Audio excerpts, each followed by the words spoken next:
Buenas, hoy comenzamos con la clase titulada Valoración ecográfica de la rigidez arterial en pediatría. ¿Qué información podemos obtener? Soy la doctora Bárbara Meister, cardióloga infantil del Hospital de Niños Ricardo Gutiérrez. Para comenzar, hay ciertos fundamentos de la bibliografía estudiada.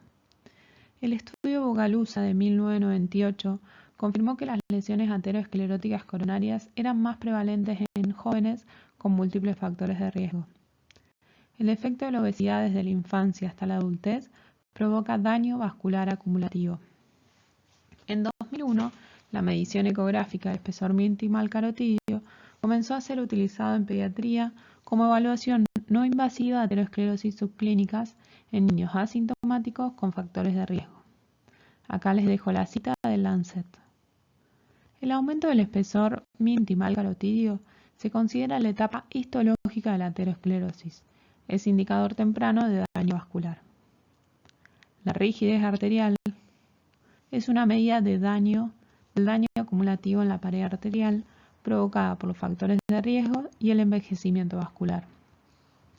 Un estudio de la Universidad de Estados Unidos, a través de cálculos de expectativa de vida, postuló que la generación actual sería la primera de Estados Unidos que presentará menor expectativa de vida, sin mediar una guerra mundial, como consecuencia de una escasa actividad física y aumento de los factores de riesgo. Tenemos diferentes etapas de la aterosclerosis. La etapa bioquímica, que busca la reactividad del endotelio y endurecimiento arterial, por lo que se produce la prueba de hiperemia, que esto evalúa la función vasomotora del endotelio. Y el resultado sería un aumento del 10% del diámetro de la arteria postisquémica. También está la etapa histológica, que es donde podemos evaluar el espesor intimal carotidio, que fue propuesto por Pignoli en 1984, donde se mide el endotelio y la capa media hasta el inicio de la adventicia en la cara posterior del bulbo carotidio. Es lo que realizamos con nuestros pacientes, que detallaremos luego. Y después tenemos la etapa anatomopatológica, que es cuando ya está la aparición de la placa aterosclerótica.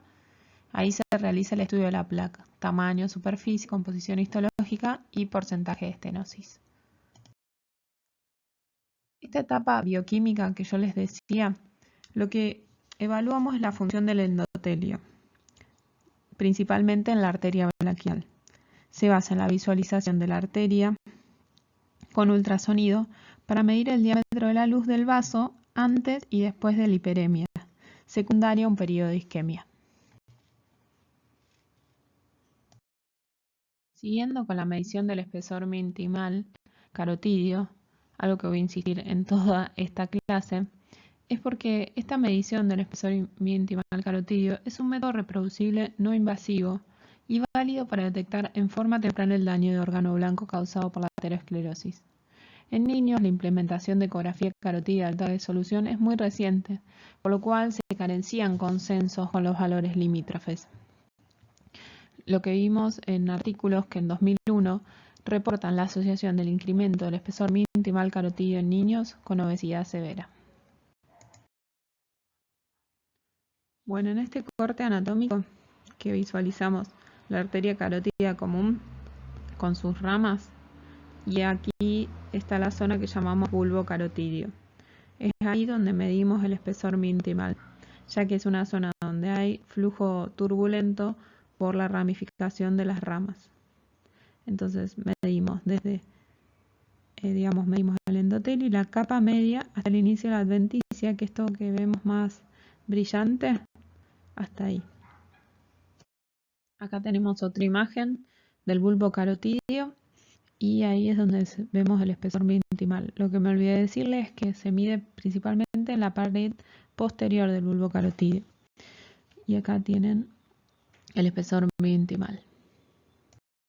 Acá les dejo otra imagen para que se vayan familiarizando, donde ven este espesor intimal uniforme.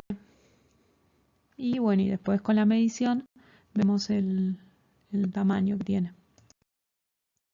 Acá es otra imagen del bulbo carotidio con sus ramificaciones y con el flujo a nivel de las arterias. Para ir sumando bibliografía, eh, tenemos este artículo que utiliza los datos del Cardia Study, en donde se analizaron 5.115 pacientes, donde se obtuvieron que 2.435 tenían factores de riesgo, por lo cual se le realizaron mediciones del calcio intracoronario y del espesor mesointimal carotídeo. Este estudio sugirió que la reducción del riesgo lipídico durante la adolescencia puede generar beneficios en términos de prevenir aterosclerosis y eventos cardiovasculares en las etapas tardías de la vida. Entonces, la conclusión que nos lleva a este artículo que hay consistentemente evidencia de que la exposición temprana en la vida a niveles no óptimos de lípidos, pero con temprana modificación en el estilo de vida, podría retardar el progreso de las placas ateroscleróticas. Este otro artículo de Jay y de Urbina, que hablan sobre la función vascular y endotelial en pacientes jóvenes con diabetes mellitus tipo 2, nos vuelve a reforzar que las imágenes no invasivas que podemos obtener con una ecografía carotídea brindan una excelente herramienta para investigar la vasculatura en adolescentes con diabetes tipo 2. Adolescentes con diabetes tipo 2 tienen un mayor espesor mesointimal carotídeo y rigidez vascular, y una peor función endotelial en comparación con sus pares obesos y delgados. Los estudios futuros deben abordar los tratamientos que tienen el potencial de mejorar o revertir la disfunción vascular y disminuir la tasa de enfermedad y complicaciones cardiovasculares. Este otro artículo nos muestra el impacto del sobrepeso y la obesidad en el aumento del espesor mesointimal en adolescentes portugueses. Dividieron a los pacientes, 150 fueron pacientes de 10 a 18 años, lo dividieron 50 pacientes con un peso adecuado, 50 con sobrepeso y 50 pacientes obesos. Se le tomaron distintos valores de lípidos, por ejemplo el colesterol total en los que tenían un normopeso hubo solo 2 pacientes, en los con sobrepeso 10 pacientes con aumento del colesterol total y 6 en obesos. Si tenemos en cuenta el LDL, solo 2 con peso normal, 6 pacientes tenían anormal el LDL con sobrepeso y 7 con obesidad. Y si tenemos en cuenta el HL, en estos tuvieron 2 pacientes aumentados los con peso normal, 2 pacientes con sobrepeso aumentados y 5 pacientes obesos con el HDL aumentado. En cambio, si miramos los triglicéridos que hablarían acerca de la alimentación actual de estos niños, vimos que los que tienen normopeso no hay ninguna alteración, no hay aumento de los triglicéridos. En los que tienen sobrepeso, 7 pacientes y los obesos, 10 pacientes. Lo que concluimos en este artículo es que el espesor mesointimal carotídeo está asociado positivamente al incremento del índice de masa corporal en adolescentes, aún con sobrepeso moderado, independientemente de la edad, sexo, presión arterial y niveles de lípidos en el plasma. Siguiendo con artículos que también muestran el efecto de la diabetes tipo 1 en la estructura de la carótida y la función en adolescentes y jóvenes adultos, también nos muestra que el espesor mesointimal carotídeo puede incrementarse en jóvenes con diabetes tipo 1 al ser comparados con controles sanos, y esto no ser explicado por los factores de riesgo tradicionales. Mejor control de la diabetes es esencial para prevenir la progresión de la aterosclerosis, y esto lo volvemos a resaltar. En este otro artículo incorporamos otro factor de riesgo que sería la presión arterial aumentada. Este artículo de Circulation combinó los efectos en los niños y en los adultos de una elevación de la presión arterial con arteriosclerosis subclínica. Una cohorte de 4.210 participantes de 4 estudios prospectivos con una media de seguimiento de 23 años. Los estudiaron en Muscatine, Bogalusa, Young Fins y CDAH, controlados con mediciones de presión arterial y grosor de la íntima media en carótida común. Lo que concluyeron es que el análisis de las 4 cohortes de niños muestran que el efecto de la presión arterial elevada sobre la arteriosclerosis carotidia medida por IMT es marcadamente reducida si el individuo resulta normotenso de adulto.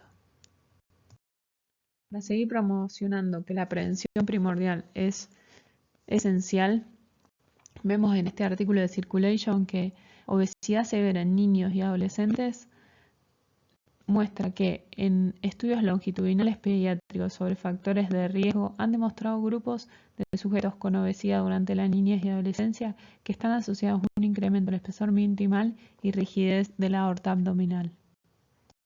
Este otro estudio, artículo del Cardiovascular Disorders, habla que confirmaron valores más altos de IMT en niños, tanto obesos metabólicamente sanos y con desórdenes metabólicos respecto a sujetos control no obesos. No había diferencia entre los metabólicamente sanos y los con desórdenes metabólicos. En conclusión, el IMT fue significativamente mayor en los pacientes obesos y también en aquellos sin alteraciones metabólicas que los niños con peso normal. La obesidad es un factor de riesgo de enfermedad cardiovascular en sí misma, también en ausencia de anomalías metabólicas. Por eso es fundamental actuar sobre la obesidad. También siguiendo con la obesidad, vemos en este artículo que habla sobre la obesidad en la niñez y la disfunción cardiovascular. Y ahí es donde comenzamos con el concepto de edad vascular. ¿Qué significa la edad vascular? Es cuando medimos el IMT en el niño y lo comparamos con las tablas del IMT para riesgo cardiovascular en el adulto. En este artículo valoraron 70 niños de entre 6 y 19 años con obesidad y factores de riesgo para aterosclerosis, que eran dislipidemias, hipertensión, insulino resistencia y exposición al tabaco. Se reportó que el 75% de estos niños tenían edad vascular avanzada, similar a la esperada para un adulto de 45 años. La edad vascular está avanzada en niños obesos con factores de riesgo para aterosclerosis y chicos con dislipidemia familiar. La edad vascular avanzada fue prevalente en niños obesos con niveles elevados de triglicéridos. Entonces introducimos el término de edad vascular. Sabemos que, como dije antes, la rigidez arterial es una medida de daño acumulativo en la pared arterial efectuada por los factores de riesgo cardiovasculares y el envejecimiento. En este gráfico podemos observar cómo la rigidez arterial, que es la línea roja, va incrementándose con la edad hasta superar el valor umbral de la puntuación de riesgo. Y a partir de la cuarta década de la vida se expresa como eventos cardiovasculares. Podemos observar que los factores de riesgo cardiovasculares pueden incidir de manera fluctuante en el tiempo sobre la rigidez arterial. Y esto posibilita observar pacientes con niveles de colesterol o glicemia normales al momento de la consulta, pero ello no confirma que estos niveles hayan sido siempre óptimos. Y por esto sabemos que si prevenimos en los chicos, tenemos una ventana de oportunidad para promoción de la salud.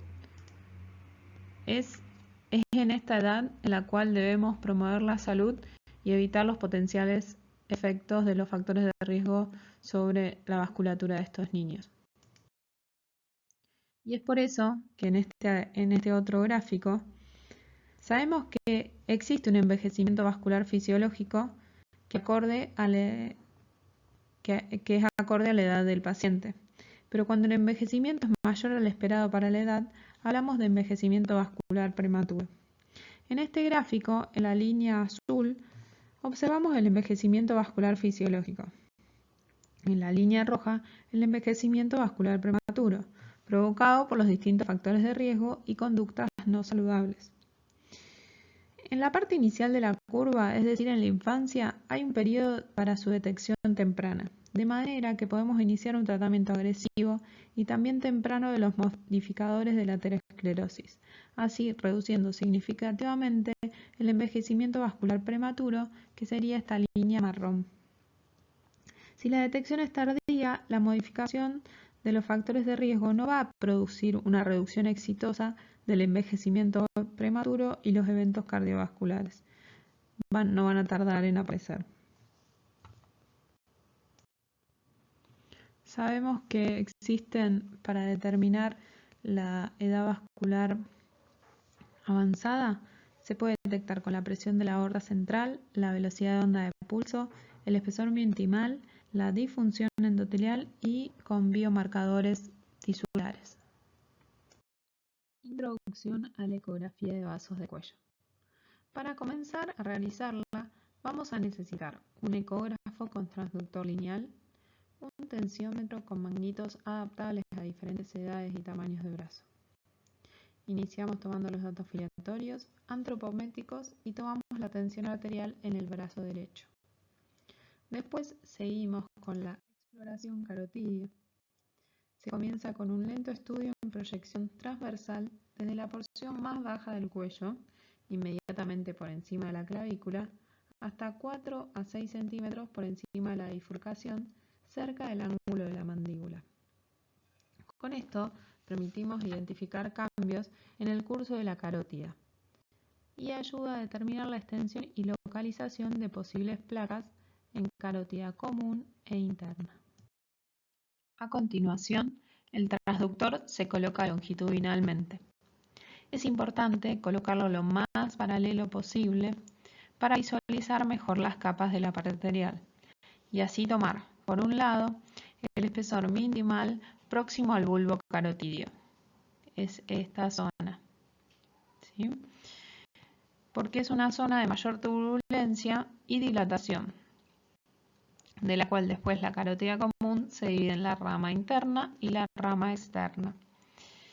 Con la arteria en su máximo diámetro, tomamos 3 mediciones a nivel de la pared posterior y luego promediamos. A la izquierda vemos nuevamente una imagen en movimiento donde se observa nuevamente el espesor miointimal. Ahí se los señalo nuevamente, ahí, ¿sí?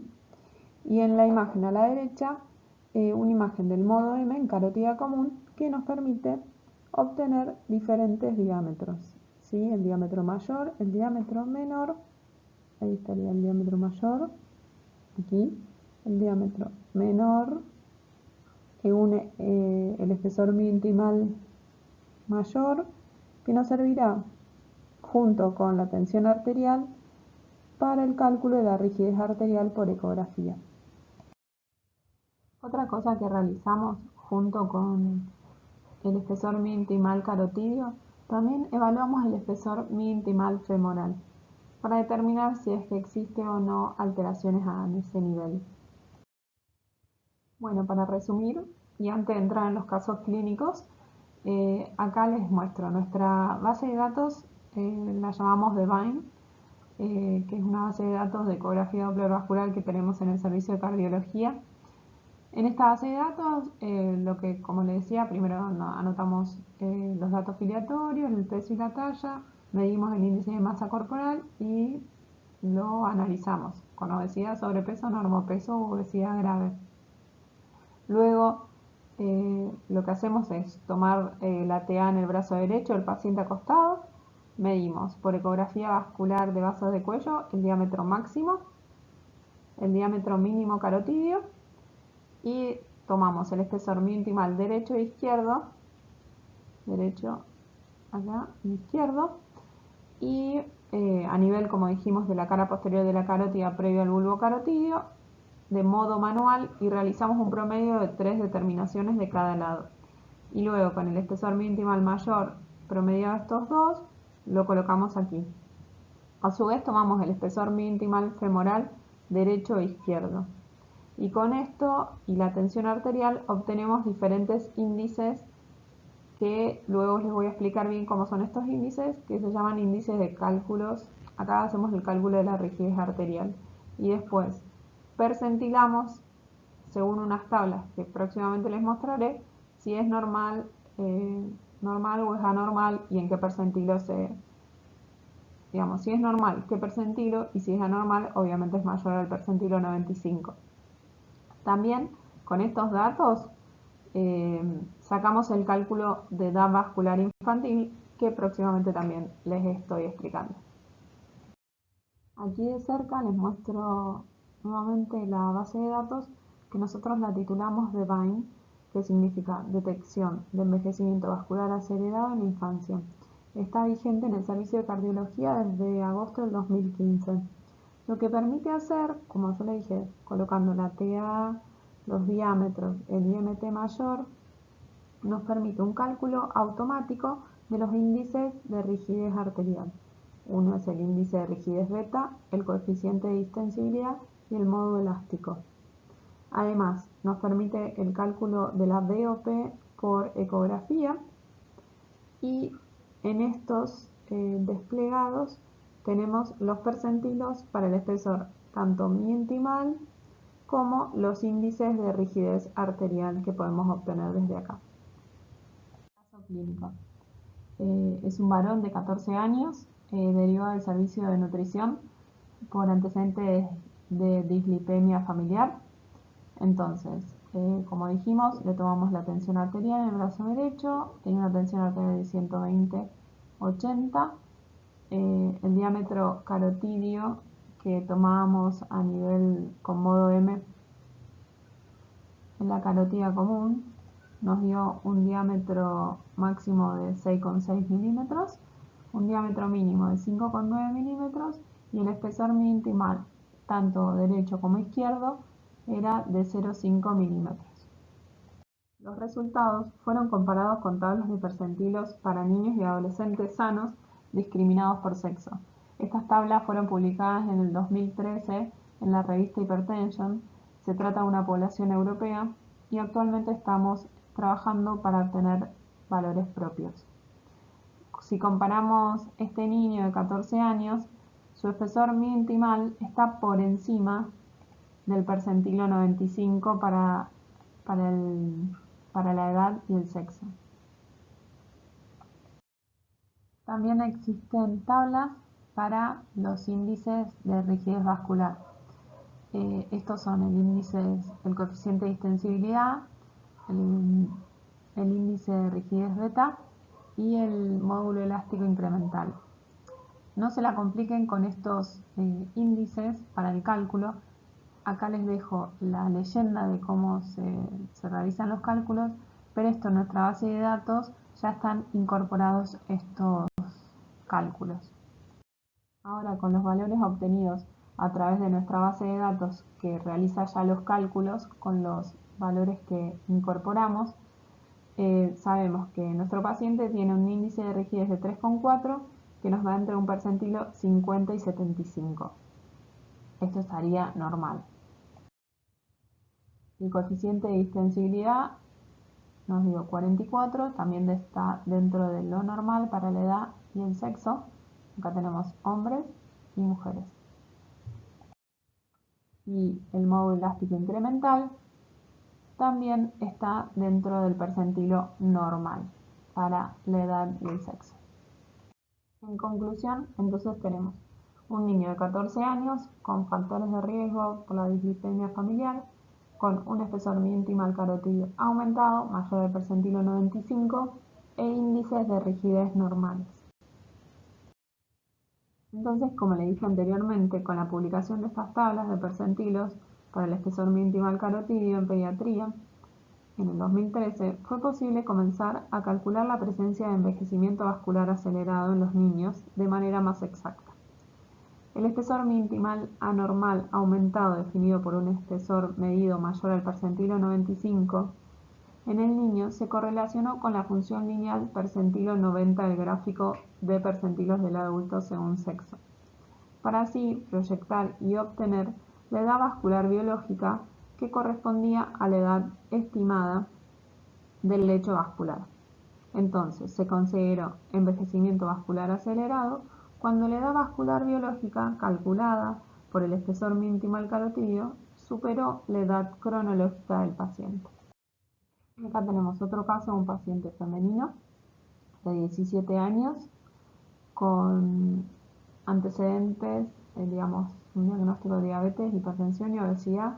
Tiene un índice de masa corporal de 31,7, que esto también con los datos filiatorios podemos obtener el índice de masa corporal y percentilarlo. Y el menú es desplegable.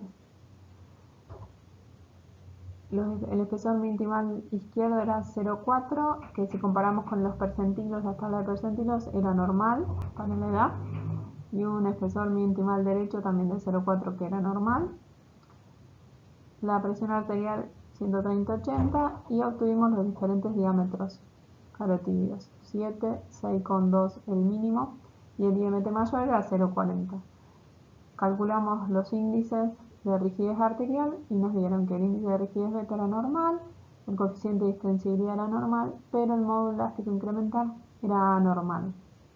Entonces concluimos que con esta paciente tenía un espesor intimal carotídeo bilateral conservado, los cálculos de rigidez arterial eran anormales, entonces también evaluamos que hay una presencia de envejecimiento vascular acelerado y hay que tomar, digamos, acciones en esta niña, ¿sí?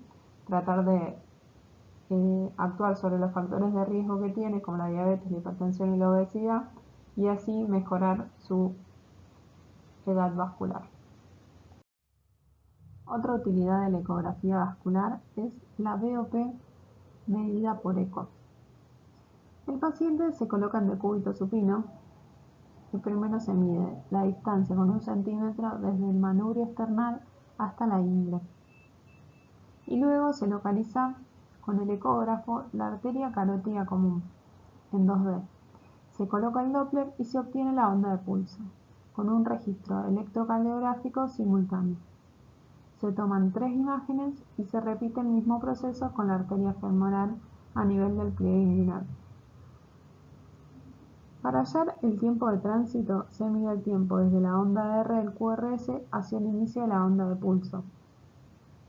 Se realiza en 6 ciclos cardíacos y se hace una media tanto en la femoral como en la carótida.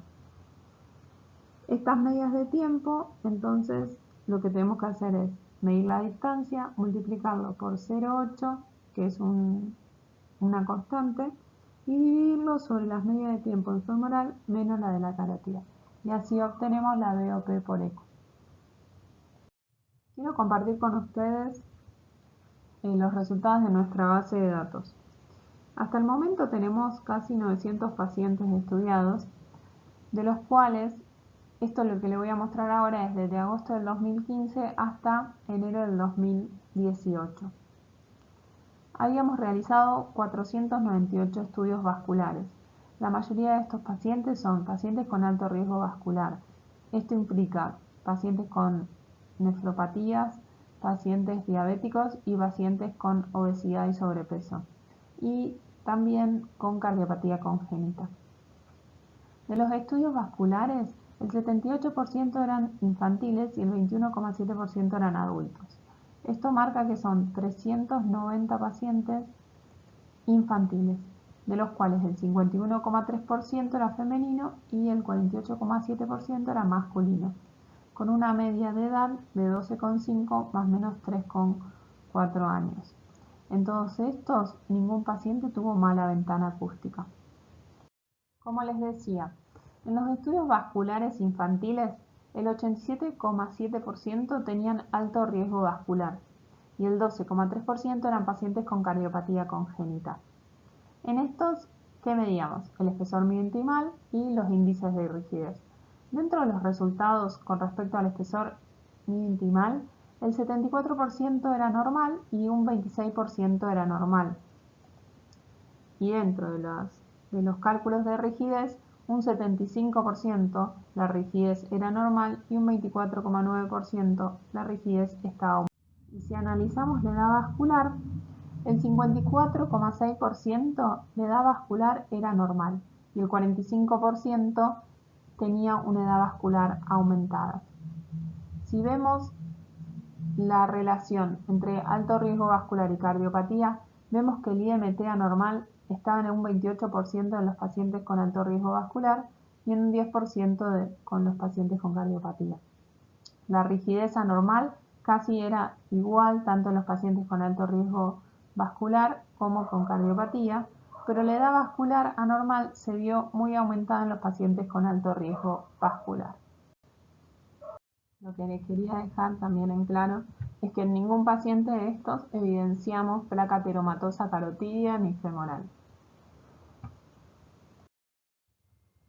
Acá les dejo el informe que se llevan nuestros pacientes cuando termina el estudio, en el cual las conclusiones hablamos sobre el aumento del espesor intimal, si está aumentado o no, cómo son los cálculos de rigidez vascular, si hay placas o no, y entonces si hay presencia o no de envejecimiento vascular acelerado.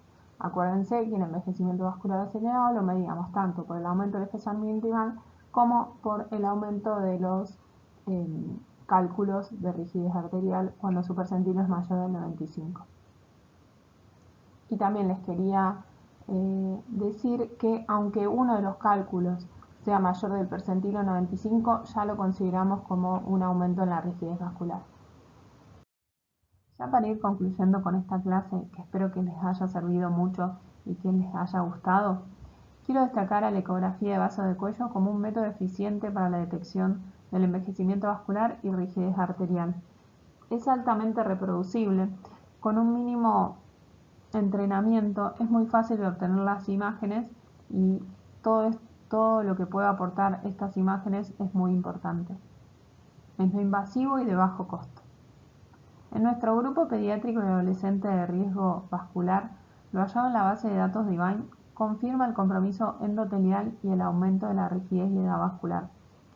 Es por ello que nuestra base de IVAIN es una herramienta informática útil que facilita el cálculo e informe del espesor mínimo carotídeo y femoral, los índices de rigidez arterial y la BOP en edad pediátrica, esta última incorporada recientemente.